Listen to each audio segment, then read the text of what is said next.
கர்த்தர் நல்லவர், கர்த்தர் நல்லவர், கர்த்தர் நல்லவர். சங்கீதங்களின் புஸ்தகம் 20ஆம் சங்கீதம் 5வது வசனம். சங்கீதம் 20:5. நாங்கள் உமது இரட்சிப்பினால் மகிழ்ந்து எங்கள் தேவனுடைய நாமத்தினாலே கொடியேற்றுவோம். உமது வேண்டுதல்களை எல்லாம் கர்த்தர் நிறைவேற்றுவாராக. எங்கள் தேவனுடைய நாமத்திலே கொடியேற்றுவோம். உமது வேண்டுதல்களை எல்லாம் கர்த்தர் நிறைவேற்றுவாராக. ஆம், இது இந்த 20ஆம் சங்கீதம் தாவீதின் சங்கீதம் என்று தலையங்கம் சொல்லுகிறது. அந்த சங்கீதத்திலே சங்கீதக்காரனாகிய தாவீது சொல்லுகிறார் 5வது வசனத்திலே, எங்கள் தேவனுடைய நாமத்திலே கொடியேற்றுவோம் என்று சொல்லுகிறார். அப்படியானால் இந்த தேவனுடைய நாமத்தினால் கொடியேற்றுதல் என்றால் என்ன? அந்த தேவனுடைய நாமத்தினால் கொடியேற்றுதல் என்பது எதை காண்பிக்கிறதா இருக்கிறது? அதை குறித்து வசனம் என்ன சொல்லுகிறது? ஒரு வித்தியாசமான வசனத்தை உங்களுக்கு காண்பிக்கும்படி கர்த்தருக்குள் பிரயாசப்படுகிறேன். எரேமியா தீர்க்க தரிசனத்தின் புஸ்தகம் 50ஆம் அதிகாரம் 2வது வசனம். எரேமியா 50:2. பாபிலோன் பிடிப்பட்டது, பேல் வெட்கப்பட்டது, மெரோதாக் நொறுங்குண்டது, அதனுடைய சிலைகள் லட்சை அடைந்தது, அதனுடைய விக்கிரகங்கள் நொறுங்கி போயின என்று ஜாதிகளுக்குள்ளே அறிவித்து பிரசித்தம் பண்ணுங்கள். இதை மறைக்காமல் கொடியேற்றி விளம்பரம் பண்ணுங்கள். இதை மறைக்காமல் கொடியேற்றி விளம்பரம் பண்ணுங்கள். இப்போ இந்த சங்கீதம் 20:5 படி, கொடியேற்றுவோம், தேவனுடைய நாமத்தினால் கொடியேற்றுவோம் என்றால் அது எதை குறிக்கிறது? 5 காரியத்தை ஜெயிப்பதை குறிக்கிறது. ஜெயித்தவர்கள் தானே வெற்றி கொடி பிடிக்க முடியும். ஜெயத்துக்கு அடையாளமாகத்தானே கொடி ஏற்ற முடியும். நான் ஜெயித்து விட்டேன், நாங்கள் ஜெயித்து விட்டோம், நாம் ஜெயித்து விட்டோம், நம்முடைய தேசம் ஜெயித்து விட்டது, நம்முடைய ஜாதி ஜெயித்து விட்டது, நம்முடைய மக்கள் ஜெயித்து விட்டார்கள், எடுத்த முயற்சி ஜெயித்து விட்டது, ஆராய்ச்சி ஜெயித்து விட்டது, பிரயாசம் ஜெயித்து விட்டது, வந்தது வீண் போகல, எல்லாம் சக்சஸ் சக்சஸ் சக்சஸ், எல்லாம் வெற்றி வெற்றி வெற்றி என்று சொல்வதற்காகத்தானே கொடியேற்றுவார்கள். அப்ப தேவனுடைய நாமத்தினால் கொடியேற்றுவோம் என்று சொன்னால் அந்த கொடி எப்படி ஏற்றுவது? எதை கொடியேற்றுகிற அனுபவம்? அதைத்தான் எரேமியாவின் புஸ்தகம் 50ஆம் அதிகாரம் 2வது வசனத்துல, கர்த்தர் நல்லவர், கர்த்தர் நல்லவர், அங்கு வேதம் சொல்லுது, அதை மறைக்காமல் கொடியேற்றி விளம்பரம் பண்ணுங்க. எதை மறைக்காமல்? 5 காரியத்திலே தேவனுடைய நாமத்தினால் நாம் கொடியேற்ற முடியும். அந்த 5 காரியம் என்ன? அந்த வசனம் சொல்லுது, 1, பாபிலோனை பிடிக்க வைத்து நாம் கொடியேற்ற முடியும். 2வது, பேல் வெட்கப்பட்டது. அப்படின்னா பேல் என்பது அந்த பழைய ஏற்பாட்டு காலத்தின் மிக அருவருப்பான ஒரு விக்கிரகம், ஒரு தேவதை. அது சொத்திரம், பேல் வெட்கப்பட்டது, அதனால் தேவனுடைய நாமத்தினால் கொடியேற்றும். 3வது, மொரதாக் நொறுங்குண்டது. மொரதாக் என்பது அது ஒரு பட்டணத்தையும் அல்லது சோத்திரம் அந்த நாட்கள் இந்த புகழ்பெற்ற பெயரையும் குறிக்கிறது. அந்த மொரதாக் நொறுங்குண்டது, அதனால் தேவனுடைய நாமத்தினால் கொடியேற்றுவோம். 4வதாக, சிலைகள் லட்சை அடைந்தது. லட்சை என்று சொன்னால் அசிங்கப்பட்டது அல்லது அவமானப்படுத்தப்பட்டது என்று, அதுதான் லட்சை அடைந்தது. அப்ப சிலைகள் லட்சை அடைந்தது அல்லது அசிங்கப்பட்டது, அவமானப்படுத்தப்பட்டது, அதனால் தேவனுடைய நாமத்தினால் கொடியேற்றும். 5வது, விக்கிரகங்கள் நொறுங்கி போயின. விக்கிரகங்கள் நொறுங்கினதினால் நாம் தேவனுடைய நாமத்தினால் கொடியேற்றுவோம். இன்றைக்கு இந்த இரவுக்கரவு ஜெபத்துக்கு வந்திருக்கிற எனக்கன்பான தேவ பிள்ளைகளே, இங்கு நாம் தேவனுடைய நாமத்தினால் கொடியேற்றுவதற்கு முதலாவது சோத்திரம் வேதம் சொல்லுகிற காரியம், பாபிலோன் பிடிப்பட்டது என்று சொல்லு. பாபிலோன் என்று சொன்னாலே குழப்பம் என்றுதான் அர்த்தம். பாபிலோன் என்றால் அது குழப்பத்தை காண்பிக்கிறதா இருக்கிறது.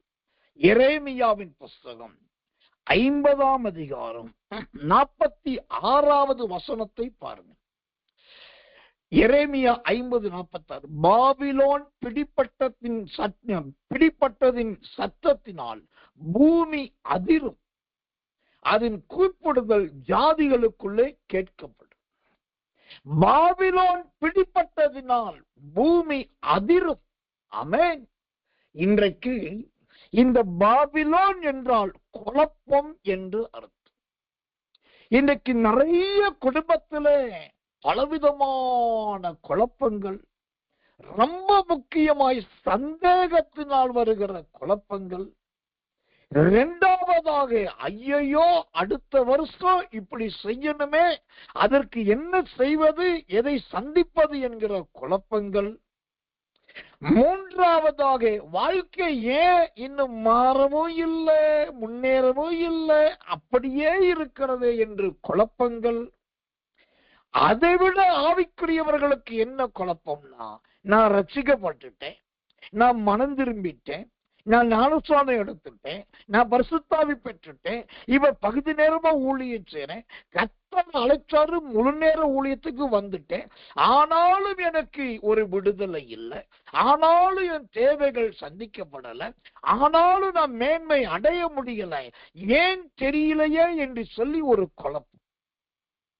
இன்றைக்கு ஆவிக்குரியவர்கள் வாழ்க்கையிலேயே இப்படி பலவிதமான பூமி அதிரத்தக்கதான குழப்பம். அந்த அதிர்ச்சியின் சத்தத்தினால் ஒரு குழப்பம். இன்றைக்கு ஒருவேளை எனக்கன்பான தேவ பிள்ளைகளே, இந்த பாபிலோன் போன்ற குழப்பத்தோடு நீங்கள் வந்திருக்கிறீர்களோ, என் தேவனாகிய கர்த்தர் அந்த குழப்பங்களை என் தேவனாகிய கர்த்தர் இன்றைக்கு மாற்ற வல்லவராயிருக்கிறார். ஸ்தோத்திரம். அந்த குழப்பம் இல்லாதபடிக்கு ஆண்டவர் எடுத்து போட வல்லவராயிருக்கிறார். எனக்கன்பானவர்களே, எந்த காரியத்திலே நீங்க குழம்பி போயிருக்கீங்க? சரி, இந்த பாபிலோன் என்கிற பாபிலோன் வந்ததுனால தான் குழப்பம். இந்த குழப்பத்துக்கு காரணமா இருக்கிற பாபிலோனுக்குள்ள என்னெல்லாம் இருக்கு பாருங்களேன். நான் பேசுகிற வார்த்தைகள் சற்று கடினமான வசனங்கள், எல்லாரும் எடுக்கிற வேத பகுதி கிடையாது. ஆனா நீங்க கவனமா கவனிச்சீங்கன்னா உங்க குடும்பத்துக்குள்ள உங்க வாழ்க்கையில் இருக்கிறதையெல்லாம் கத்த வெளியே கொண்டு வருவார். இந்த குழப்பம் என்கிற பாபிலோனுக்குள் என்னெல்லாம் இருக்கு பாருங்களேன். எசேக்கியேல் புஸ்தகம் 32ஆம் அதிகாரம் 2ஆம் வசனம். எசேக்கியேல் 32:2. மனுபுத்திரனே, நீ எகிப்தின் ராஜாவாகிய பார்வோனை குறித்து புலம்பி அவனோடே சொல்ல வேண்டியது என்னவென்றால், ஜாதிகளுக்குள்ளே நீ பால சிங்கத்துக்கு ஒப்பானவன், நீ பெரும் தண்ணீர்களில் முதலையை போல இருந்து உன் நதிகளில் எழும்பி உன் கால்களால் தண்ணீர்களை கலக்கி அவைகளின் ஆறுகளை குழப்பி விட்டாய். இப்போ நிறைய குடும்பத்துக்குள்ள கொடியேற்ற முடியலங்க. தேவனுடைய நாமத்தில் கொடியேற்ற முடியாத காரணமே நிறைய குழப்பம். அந்த குழப்பத்துக்கு 2 காரணம். மன்னிக்கணும், 3 காரணம். ஒன்னு பாலசிங்கம் என்கிற ஒன்று, 2வது கர்த்தர் நல்ல முதலை என்கிற 2, 3வது ஸ்தோத்திரம் தண்ணீரை கலக்குகிற தன்மை 3. இந்த பாலசிங்கம் எதை குறிக்கிறது? ஸ்தோத்திரம் இறை கவ்வுகிறதை குறிக்கிறது. உங்க வீட்டில் இருக்கிறவர்கள் பொருளாதாரத்திலே இருக்கிற கொஞ்சம் காசு, கொஞ்சம் வருமானம், கொஞ்சம் பொருளாதாரத்தை நல்ல ஆடம்பரமா அனுபவிக்கவும், நல்ல திங்கவும், நல்ல குடிக்கவும், லௌகீகத்துக்கு செலவழிக்கிறதுமா இறை கவுகிற பாலசிங்கமா இருக்கிறாங்க. நான் உழைக்கிறேன், நான் சம்பாதிக்கிறேன், நான் கஷ்டப்பட்டேன், நான் கொண்டு வந்தேன், நான் செலவழிக்காம யார் செலவழிக்க முடியும்? தயவு செய்து குறைக்க வராதே. இப்படி அரட்டி மிரட்டி மற்றவர்களை அடக்கி நிறைய பணத்தை ஊதாரித்தனமா செலவழிக்கிறாங்க. நிறைய காசு அவசியம் இல்லாத இடத்துல விதைக்கணும். இது பாலசிங்கம். இரண்டாவது என்னன்னா, முதல்ல இந்த பாபிலோன் என்கிற குழப்பத்திலிருந்து வெளியே வந்து தேவனுடைய நாமத்தினால் கொடியேற்ற முடியாததற்கு இரண்டாவது காரணம் முதல்ல. இந்த முதல்ல என்பது சாதாரணமானது கிடையாதுங்க. இந்த முதல்ல எப்படிப்பட்டது தெரியுமா? அதுக்கு ஒரு தன்மை உண்டு. அது ஒளிஞ்சிருந்து உயிரை கொள்ளக்கூடியது. கர்த்தர் நல்லவர், கர்த்தர் ஒளிஞ்சிருந்து உயிரை கொள்ளக்கூடியது. ஸ்தோத்திரம். எப்படி அது குளத்துக்குள், ஆற்றுக்குள், தண்ணீருக்குள்ள ஒளிஞ்சு இருக்கும். ஆனா இப்போ அங்கே நல்ல ஒட்டகங்கள் அல்லது மான்கள், நல்ல விலங்குகள் வரும்போது, தண்ணீர் குடிக்க வரும்போது ஒளிந்திருக்கிற முதல்கள் திடீரென்று பாய்ந்து அந்த மிருகங்களை கவ்வி, இறை கவ்வி உள்ளே கொண்டு போய் மறைந்திருந்து தாக்குகிற தன்மையுடையதான் இந்த முதலைகள். அப்படியானால் இந்த மறைந்திருந்து தாக்குகிற முதலைகள் எதை குறிக்கிறது? அதுதான் உங்க குடும்பத்துக்குள் அலைக்கழிக்கிறதான பிசாசின் போராட்டங்கள். சிலருடைய வீடுகள்ல பெட்ரூம்குள்ள அசுத்தாவே இருக்கும். சிலருடைய வீடுகள்ல கார் பார்க்கிங்ல போராட்டத்தினாவே இருக்கும். சிலருடைய வீடுகள்ல பாத்தீங்கன்னா கிச்சனுக்குள்ள ஒரு அலைக்கழிப்பின் கிரியை இருக்கும். அங்க போனாலே ஒரு நடுக்கம், இங்க படுத்தாலே ஒரு பயம், அங்க ஏறி போனாலே ஏதோ ஒரு உடம்பு சிலிர்க்குது. வீட்டுக்குள்ளேயே பிரச்சனை. மறைந்திருக்கிற முதலைகளின் ஆவி, அசுத்தாவின் போராட்டங்கள், இதெல்லாம் இருக்கிறதுனால தான் உங்க குடும்பத்திலே பாபிலோன் என்னும் குழப்பம் இருக்கிறது. சகோதரி, இது சத்தியத்திலும் சத்தியம். இது தேவனுடைய வார்த்தை. இதுதான் இன்றைக்கு உங்க வாழ்க்கையில நடந்து கொண்டிருக்கிறது. அப்ப ஒன்று, பாலசிங்கம் துரத்தப்பட வேண்டும். இரண்டாவது, முதலைகள் அழிக்கப்பட வேண்டும். அந்த பாலசிங்கத்தை குறித்து வேதம் என்ன சொல்லுகிறது? சங்கீதங்களின் புஸ்தகம் 91ஆம் சங்கீதம். ஓ சோத்திரம். சங்கீதம் 91 வாசிக்கும் போது அங்கு பால சிங்கத்தை குறித்து வேதம் அழகாய் சொல்லுகிறது. 13வது வசனம், சிங்கத்தின் மேலும் விரியன் பாம்பின் மேலும் நீ நடந்து பால சிங்கத்தின் வலு சர்ப்பத்தை மிதித்து போடுவாய்.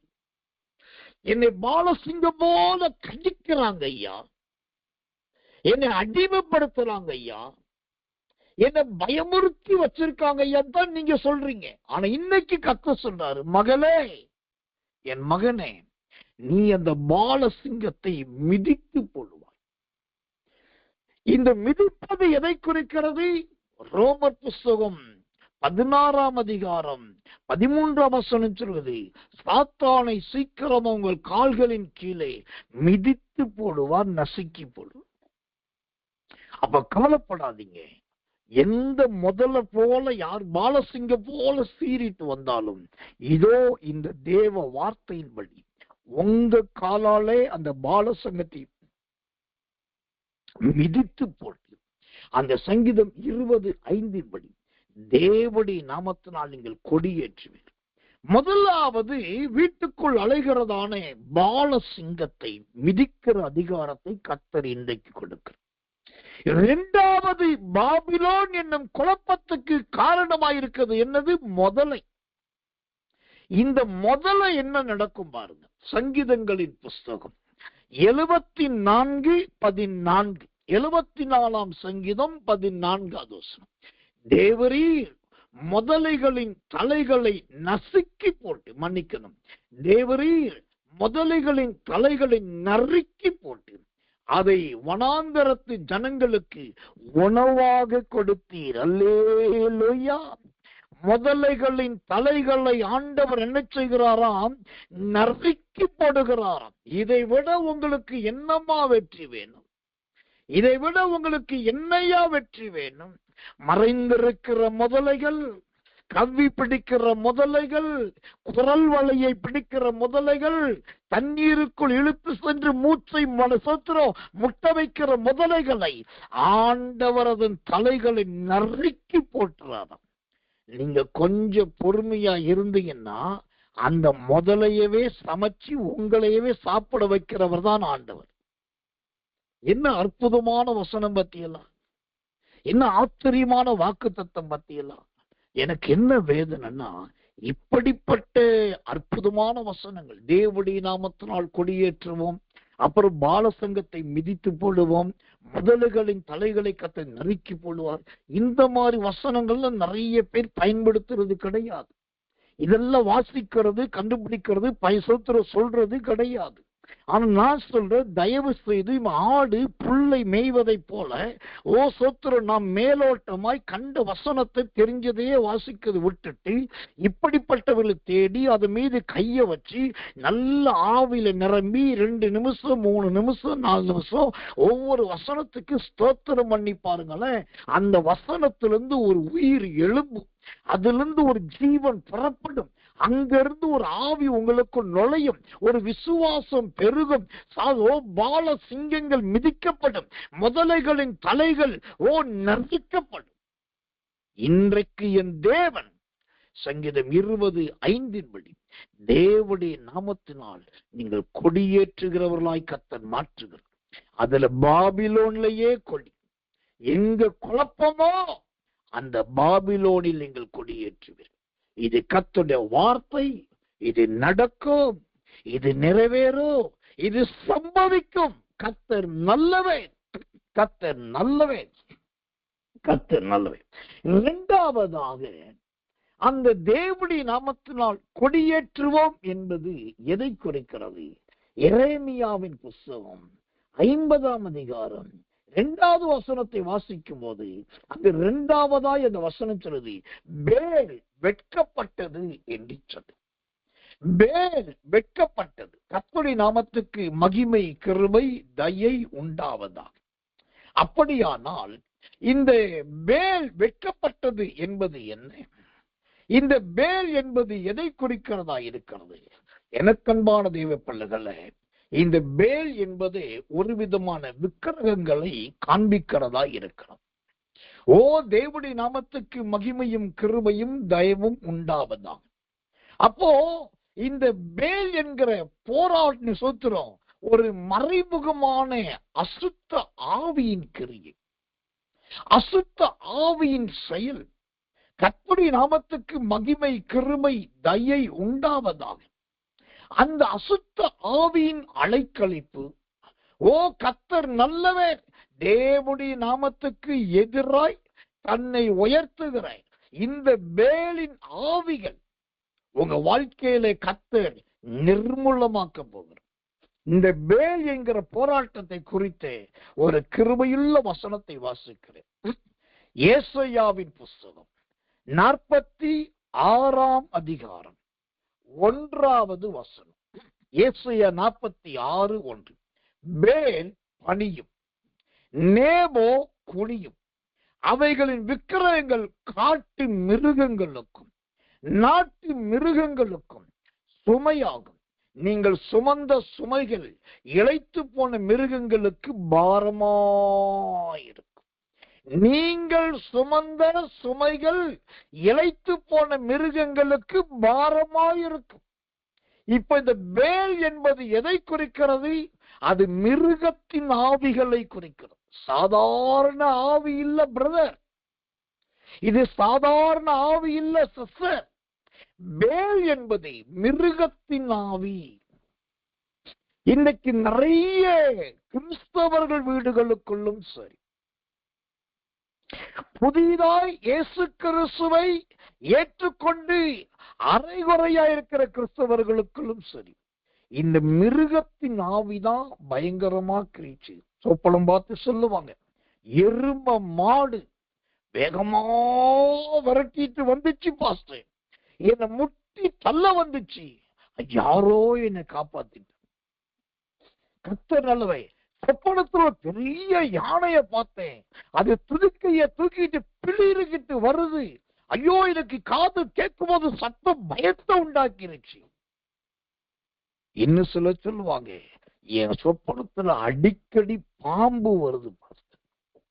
எனக்கன்பானவர்களே, இந்த பேல் என்கிற ஆவி அது மிருகங்களின் ஆவியை குறிக்கிறது. இந்த மிருகங்களின் ஆவி எதை காண்பிக்க தெரியுமா? நான் தெளிவா விளக்கத்தை கிருபையை முன்னிட்டு சொல்றேன். நீங்க கோபித்து கொண்டாலும் எனக்கு அதை குறித்து கவலை இல்லை. இன்னைக்கு சிலர் வீட்டில மிருகங்களை போலதான் நடந்து கொள்ளுகிறார்கள். இருக்கிறது 2 பேரு, 4 பேரு, 5 பேர். ஆனா இவங்க கத்துற கத்து பாத்தீங்கன்னா ஒரு 150 பேர் 200 பேருக்கு பேசுற மாதிரி கத்துவாங்க. எதுக்கு இப்படி கத்துற அப்படின்னாக்கா, நான் அப்படிதான் கத்துவேன், அது கூட எனக்கு உரிமை இல்லையா அப்படின்னு. இது ஒரு மிருகத்தின் ஆவி. 2வது, எது சொன்னாலும் எதிர்க்கிற தன்மை. நன்மை சொன்னாலும் எதிர்ப்பாங்க, தீமை சொன்னாலும் எதிர்ப்பாங்க, ஆலோசனை சொன்னாலும் எதிர்ப்பாங்க. அந்த மாடு பக்கத்துல போனாலே நான் மாட்டை தடவி கொடுக்க போறோம் தெரியுமா, இல்ல சொத்துற கட்டி போடவும் தெரியுமா, போறோம் தெரியுமா, அதுக்கு என்ன தெரியும்னா பக்கத்துல வந்து முட்டணும். மாட்டுக்கு தெரிஞ்சது பக்கத்துல வந்து முட்டணும். இப்போ இதே மாதிரிதான் சில வீட்டுக்குள்ள எதை எடுத்தாலும் எதிர்ப்பு, எதை எடுத்தாலும் வேண்டான்றது, எதை எடுத்தாலும் ஆகாதுன்றது, இல்லாட்டி ஏதாவது ஒரு தடையை உண்டு பண்ணிட்டே இருக்குது. இந்த மிருகங்கள் போல முட்டை வர்றது. மாடு முட்டும், கத்தர் எருமை மாடு துரத்தும். அடுத்து சோத்திர குதிரை. இந்த குதிரைக்கு பக்கத்துல போனாலும் கூட ஒண்ணு ஜம்ப் பண்ணி மேல ஏறிட்டோம்னாக்கா அது ஓங்கி ஒரு தவி நம்மள கீழே தள்ளும். இல்ல பின்னாடி போனோம்னா ஓங்கி ஒரு உதச்சி அப்படி எட்டி உதைச்சி கீழே தூக்கி எரிஞ்சிடும். இது குதிரையின் தன்மை. சிலர் வீட்டுல பாக்குறதுக்கு ரம்மியமா இருப்பாங்க, குதிரை மாதிரி இருப்பாங்க, நல்ல மொழுன்னு இருப்பாங்க, வலுன்னு இருப்பாங்க. தூரத்துல பாக்குறதுக்கு ரூபவன் போலவும் ரூபவதி போலவும் தான் இருப்பாங்க. ஆனா பக்கத்துல போனோம்னாக்கா நீங்க பக்கத்துல வராது, நீங்க நிக்காது, நீங்க பக்கத்துல உட்காராது, நீங்க என்னை தொடாது, இங்க எதுக்கு ஏன் மேல அதிகாரம் பண்ற, இங்க ஏன்ட்டு சேட்டை பண்ணிட்டு இருக்க அப்படின்னு சொல்லி அவர்கள் மேல ஏறினாலும் பிரச்சனை, பின்னாடி போனாலும் உதைக்கிறது, முன்னாடி போனாலும் கடிக்கிறது. ஆனா ஆள் பார்த்தா எப்படி இருப்பாங்க, குதிரையை போல இருப்பார்கள். ஆனா இவங்களோட குணம் எப்படி இருக்குது, மிருகங்களின் பேல் என்னும் ஆவி. இன்னைக்கு நிறைய குடும்பத்துல கிறிஸ்தவர்களும் தேவ பிள்ளைகள் ஜீவியம் கூட அந்த சோத்திர வெளியிலே அவர்கள் கிறிஸ்தவர்கள், சோத்திரம் வெளியிலே சுவட்டிலே வசனம் இருக்குது, கர்த்தர் நல்லவே, கையில ஆலயத்துக்கு போனா கையில பைபிள் இருக்குது. ஆனா குணாதிசயம் எப்படி இருக்குது, பேல் என்னும் ஆவியினால் மிருகத்தின் ஆவியினால் பாதிக்கப்பட்டிருக்காங்க. அதனாலதான் அவங்க என்ன செய்யறாங்க, அதே வசனம் சொல்லுது, ஏசாயா 46:1 சொல்லுகிறது, சோத்திரம் நாட்டு மிருகங்களுக்கும் சுமையாகும் நீங்கள் சுமந்த சுமைகள். இப்போ இந்த பேல் என்னும் ஆவியினால் தாக்கப்பட்டதுனால தான் தேவனுடைய நாமத்தினால் கொடியேற்ற முடியல. பேல் என்னும் விக்கிரகத்தின் ஆவி யார் வீட்டிலே யார் வாழ்க்கையில் இருக்குதோ அவங்க எப்ப பார்த்தாலும் ஒரு பாரத்தை சுமந்துகிட்டே இருக்காங்க. அவங்க லகுவா இருக்க முடியாது, ரொம்ப ஃப்ரீயா இருக்க முடியாது. எந்த நேரத்திலும் ஒரு எமோஷன், எப்போதும் ஒரு வித டென்ஷன், ஏதாவது ஒரு கவலையப்பட்டு இருக்குது, ஏதாவது ஒரு பாரப்பட்டுக்கிட்டே இருக்குது. எனக்கு எவ்வளவு பிரச்சனை இருக்கு தெரியுமா, நான் எவ்வளவு பாதிக்கப்பட்டிருக்குன்னு தெரியுமா, எனக்கு ஒரு விடுதலை இல்லை தெரியுமா, நான் நிம்மதி இல்லாம வாழ்றது தெரியுமானாக்கா நீங்க சுமைய சுமத்திட்டு இருக்கீங்கன்னு அர்த்தம். ஏன் இந்த சுமைய சுமக்கணும்? தேவனுடைய நாமத்தினால் கொடியேற்ற வேண்டிய நீங்கள் இன்றைக்கு பேல் என்னும் விக்கிரகத்தின் ஆவியின், பேல் என்னும் மிருகத்தின் ஆவியினால் பாதிக்கப்பட்டிருக்கிறதுனால அந்த சுமையை இறக்க முடியாமல் நீங்களே சுமந்து கொண்டிருக்கிறீர்கள். ஒரு ஊழியக்காரனாய் தேவ மனுஷனா நான் சொல்றேன், ஒருவேளை உங்க குடும்பத்துக்குள்ள இந்த பேல் என்னும் மிருகத்தின் ஆவி கிரியை செய்து உண்மைனாக்கா, நீங்க நிறைய சுமைய சுமந்துகிட்டு இருக்கிறீங்க உண்மைனாக்கா, அதுல இருந்து இன்றைக்கு என் தேவனாகிய கர்த்தர் 100% உங்களை விடுதலையாக்க விரும்புகிறார். அந்த 100% உங்களுக்கு நல்ல ஜெயத்தை கொடுக்க விரும்புகிறார். அந்த பேல் என்னும் விக்கிரகத்தின் சோத்திரம், அந்த மிருகங்களின் ஆவியினால் வருகிற போராட்டம் இனி உங்களுக்குள் இல்லாதபடிக்கு அதை மீண்டும் அந்த மிருகங்களின் ஆவிக்குள்ளேயே வைத்து அவைகளை உங்களை விட்டு தேவனாகிய கர்த்தர் துரத்திவிட வல்லவராக, துரத்திவிட. தேவனுக்கு மகிமை, கிருபை, தயை உண்டு. இந்த பேல் என்னும் மிருகங்களின் ஆவி என்ன செய்யும் தெரியுமா, ஒரு முறை உடன்படிக்கை பெட்டிய சோத்திரம் கன்றுக்குட்டிகளின் வண்டி மேல வச்சு சுமந்துட்டு அப்போ கர்த்தர் மாடு மிரண்டுச்சு. மாடு மிரண்ட உடனே அங்க இருக்கிற ஊசாய்ங்கிற மனுஷன் ஓடி போய் பெட்டியை பிடிச்சான். சாஞ்சிடக்கூடாது, உடன்படிக்கை பெட்டி, தேவடைய பெட்டி, அது சாஞ்சிடக்கூடாது. கர்த்தருக்கு கோபம் வந்துச்சு. உடனே அந்த ஊசா ஒரு அடி அடிச்சார். அவ அங்கேயே விழுந்து செத்து. இப்ப நல்லா கவனிக்கணும், சுமந்துட்டு போயிட்டு இருக்கிறது தேவனுடைய பெட்டி. அந்த தேவடைய பெட்டி சுமந்து போகும்போது இந்த பேல் என்னும் மிருகத்தின் ஆவி அந்த மிருகங்களை மிரள பண்ணி அங்கிருக்கிற மனுஷனை தேவடைய பெட்டியை பிடிக்க பண்ணி அதனால் அவன் அடிபட்டு சாக பண்ணுகிறான். இதுதான் பேல் என்கிற மிருகத்தின் ஆவி. உங்க வீட்டுல உடன்படிக்கை பெட்டி இருக்கலாம், நீங்க நல்ல தேவனோடு உடன்படிக்கை பண்ணி இருக்கலாம், நல்ல சத்திய பிரமாணம் பொருத்தனை பண்ணி இருக்கலாம், உங்க பிரயாணம் உடன்படிக்கை பெட்டியை சுமந்து கொண்டு போவதா இருக்கலாம். ஆனா அந்த இடத்துல கூட மாட்டை மிரள பண்ணுவதை போல உங்களை மிரள பண்ணி உங்களை சுத்திரம் அதிர்ச்சி அடைய செய்து அதனால் நீங்க சுமந்து கொண்டிருக்கிற பெட்டியை சாய பண்ணி அதனால் தேவனுடைய கோபாக்கினை உண்டாக்குவதற்கு இந்த பேல் என்னும் சுத்திரம் மிருக ஆவிக்கிறீச்சு. ஜாக்கிரதையாயிருக்க வேண்டும். ஜாக்கிரதா. இன்னும் சில சம்பவத்தெல்லாம் நான் சொன்னா நீங்க நம்ப மாட்டீங்க. ஆனா வேற வழி இல்ல, கர்த்தர் சொல்லத சொல்ல முன்னொரு காலத்துல இது ஓமையாய் உங்களுக்கு சொல்லியிருக்கு. எனக்கு தெரிந்த அருமையான ஒரு ரெவரண்ட், ஒரு குறிப்பிட்ட ஒரு இந்திய தேசத்தில் வளர்ந்த ஒரு பாரம்பரியமான சபையை ஸ்தாபனத்தை சார்ந்த ஒரு ரெவரண்ட்.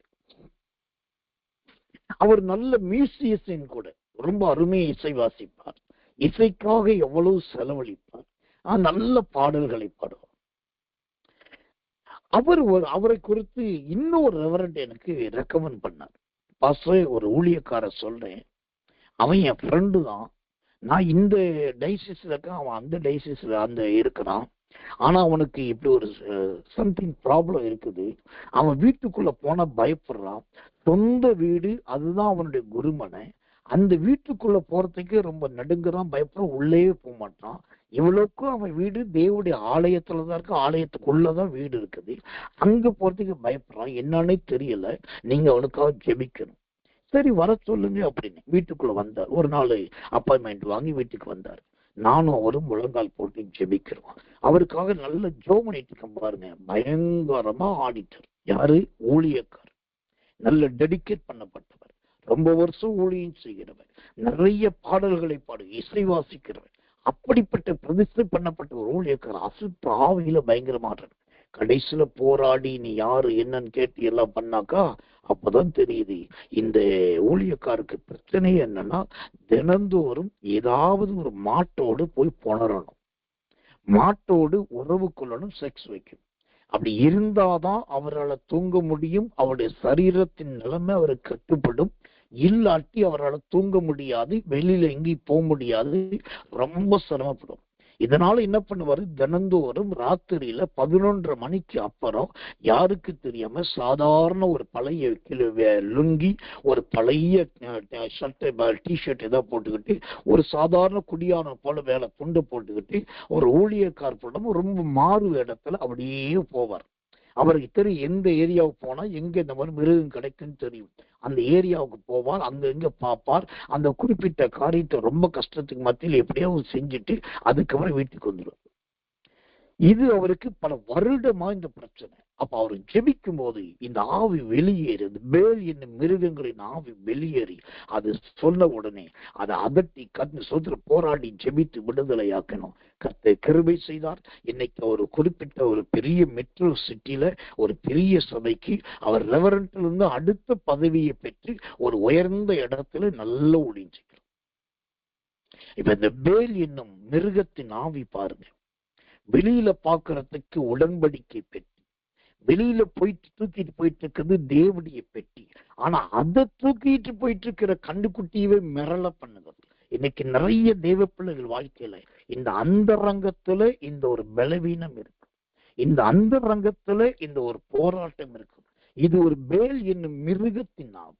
அதுல இருந்து நீங்க அலக்களிக்கப்படுறீங்க, பாரப்படுறீங்க, கஷ்டப்படுறீங்கன்னா ஒரு ஊழியக்காரனா நான் சொல்றேன், அதுல இருந்து இன்னைக்கே என் தேவனாகிய கர்த்தர் உங்களுக்கு விடுதலை கொடுக்க போகிறார்.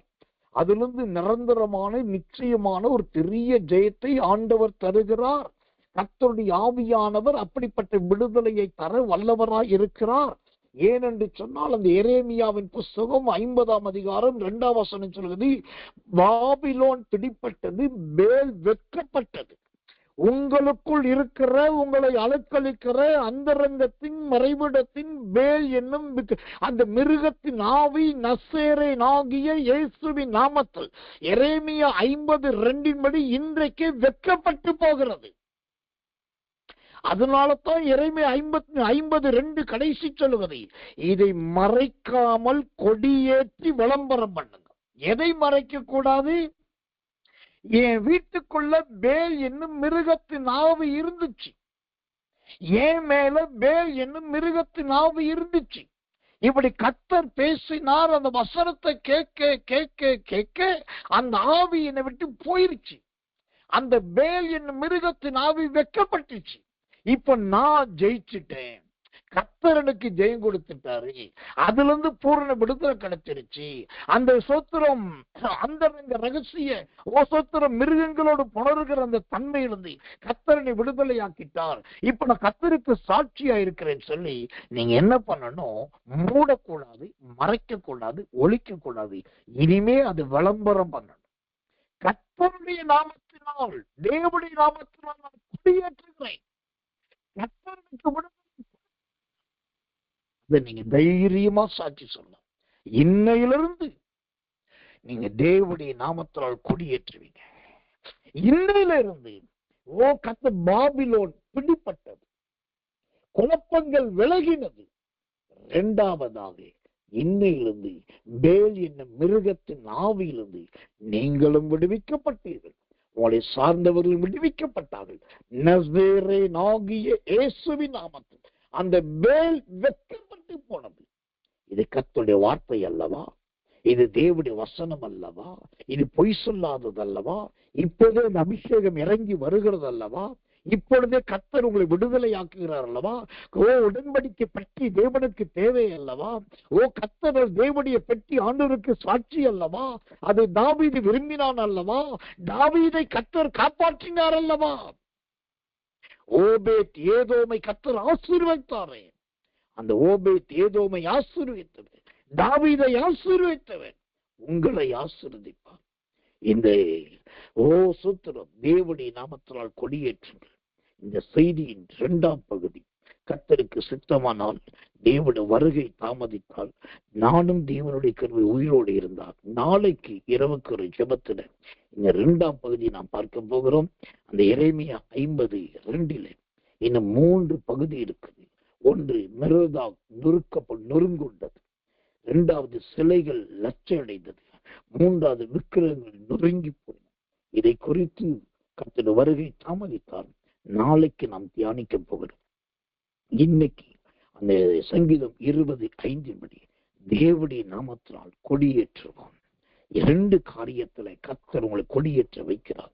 ஒன்று, உங்க குடும்பத்தில், உங்க வாழ்க்கையில், உங்க ஊழியத்திலிருந்து பாபிலோன் என்னும் குழப்பம் நசரேயன் ஆகிய இயேசுவின் நாமத்தில் ஒழிந்தது. உள்ளே மறைந்திருக்கிற பால சிங்கமும் அது மிதிக்கப்பட்டது. உள்ளே மறைந்திருக்கிற முதலையின் தலையும் நறுக்கப்பட்டது.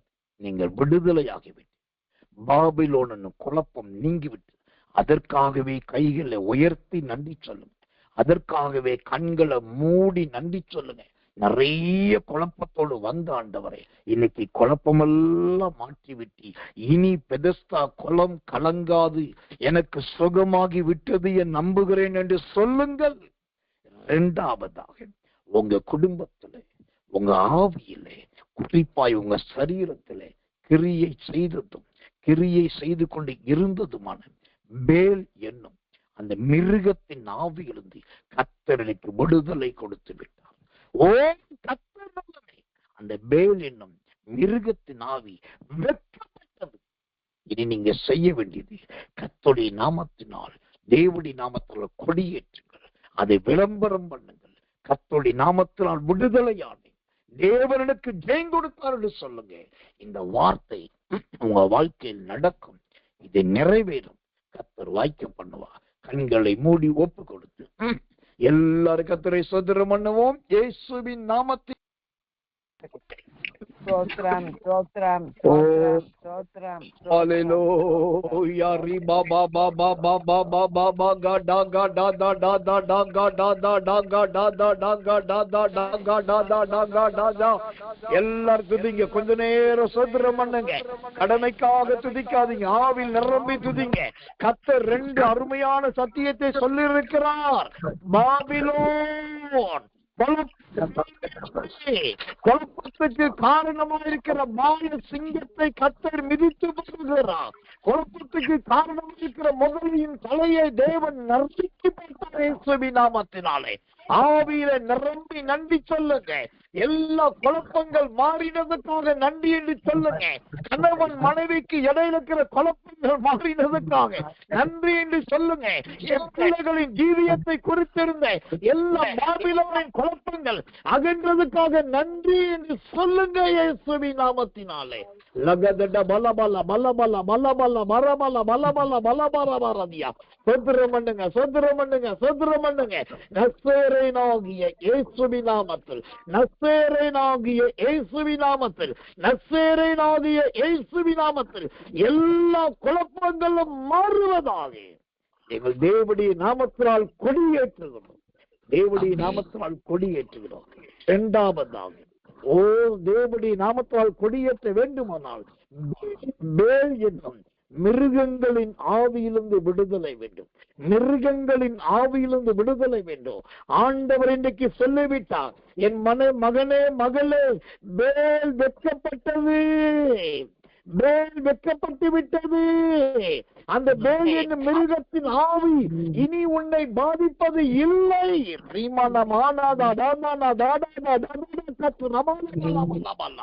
எல்லா அந்நிய ஆவிகள், அசுத்த ஆவிகள், விழுந்து போன ஆவிகள், விக்கிரகத்தின் ஆவிகள் எல்லாம் நிர்மூலமாவதாக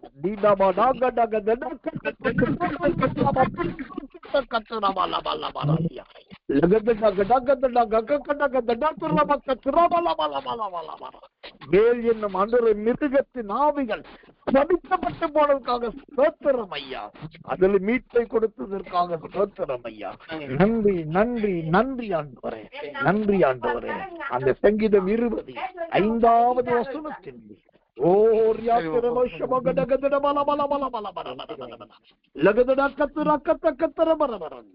அந்த சங்கீதம் 25 படி எங்கள் தேவனுடைய நாமத்தினால் கொடியேற்றுகிற ஆண்டவரே, நன்றி பிதாவே. ஆமென், ஆமென்.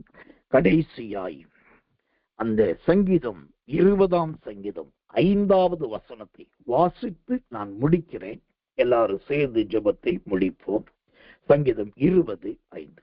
நாங்கள் உமது ரட்சிப்பினால் மகிழ்ந்து எங்கள் தேவனுடைய நாமத்தினாலே கொடியேற்றுவோம். உமது வேண்டுதல்கள் எல்லாம் கர்த்தர் நிறைவேற்றுவார். ஆமென். எங்கள் தேவனுடைய நாமத்தினால் கொடியேற்றுவோம். பாபிலோனில் கொடியேற்றுவோம். பேல் என்னும் மிருகத்தின் ஆவி இருந்த இடத்துல ஜெயத்தின் கொடியேற்றுவோம். அந்த வசனம் சொல்லுகிறது, உமது வேண்டுதல்களை எல்லாம் கர்த்தர் நிறைவேற்றுவாராக. இன்றைக்கு இரவுக்கிற ஜெபத்துக்கு வந்து தெய்வ பிள்ளையே, இதுவரைக்கும் நிறைவேறாத வசனங்களையும் நிறைவேறாத வார்த்தைகளையும் இந்த சங்கீதம் 20:5 படி தேவனுடைய நாமத்தினால் கொடியேற்றி அதை நிறைவேற பண்ண போகிறார். நீங்கள் அதை விளம்பரம் பண்ண போகிறீர்கள். எரேமியா 50:2 படி அதை விளம்பரம் பண்ண போறீங்க. கர்த்தர் எனக்கா என் வேண்டுதல்களை கேட்டார், கர்த்தர் என் ஜெபத்துக்கு பதில் கொடுத்தார் என்று நீங்க விளம்பரம் பண்ண போறீங்க. இது நடக்கும், இது நிறைவேறும், இது சம்பவிக்கும். நாம் எல்லாரும் சேர்ந்து ஜெபிப்போம். அன்புள்ள நல்ல பரமபிதாவே, நல்ல அருமையான இந்த சாயங்காலம் கடந்த ராத்திரி வேலைக்காக நன்றியோடு உம்மை துதிக்கிறோம், ஸ்தோத்திரிக்கிறோம். கர்த்தாவே, உடைய பெரிதான கிருபை. சங்கீதம் 20:5 சொல்லுகிறபடி எங்கள் தேவனுடைய நாமத்தினால் நாங்கள் கொடியேற்றுவோம். ஓ, அந்த வார்த்தையின்படி எங்கள் தேவனுடைய நாமத்திலே கொடியேற்றுவோம். அந்த வார்த்தையின் வழி கொடியேற்றுதல் என்றால் என்ன என்கிறார். 5 காரியங்களை கத்த சொல்லி அதுல 2 இன்றைக்கு சுதந்திரிக்க வைத்திருக்கிறேன். யார் யார் குடும்பத்துல, யார் யார் வாழ்க்கையில, யார் யார் ஊழியத்துல, யார் யார் சபையில, யார் யார் ஜீவியத்துல பாபிலோன் என்னும் குழப்பத்தோடு வந்தார்களோ, அந்த குழப்பத்துக்கு காரணமாய் இருந்த பால சிங்கங்களை மிதித்து போட்டி, முதலைகளின் தலைகளை நறுக்கி போட்டி, அதனால் உங்களுடைய பிள்ளைகள் வாழ்க்கையில காணப்பட்ட எல்லா குழப்பத்திலிருந்து கர்த்தர் விடுதலையாக்கி இனி பெதஸ்தா குளம் கலங்க போவது இல்லை என்று கர்த்தர் சொல்லுகிறேன். வார்த்தை நடக்கட்டும், நிறைவேறட்டும். 2வதாக, நிறைய பேருக்கு புரியாமலும் அநேகருக்கு தெரியாமலும் அவர்களுக்குள்ளேயே காணப்பட்ட அந்த பேல் என்னும் மிருகத்தின் ஆவி, சோத்திரம் அருவருப்பின் ஆவி, சோத்திரம் தேவையில்லாத கரைப்படுத்துகிற ஆவிகளை இன்றைக்கு வெட்கப்பட வைத்து அதிலிருந்து உடைய பிள்ளைகளை விடுவித்திருக்கிறேன். அதிலிருந்து கர்த்தருடைய பிள்ளைகளை தப்புவித்திருக்கிறேன். இந்த 2 காரியத்துல இந்த கொடியேற்றி இருக்கிறேன். இரவில் நல்ல நித்திரையை தாரும். நாளைக்கு மீதம் அந்த 3 காரியத்துல நாங்கள் ஜெயம் பெறுவதற்கு நீர் உதவி செய்யும். இயேசுவின் ரத்தம் செய்யும். இயேசுவின் நாமத்தில் பிதாவே, ஆமென், ஆமென், ஆமென்.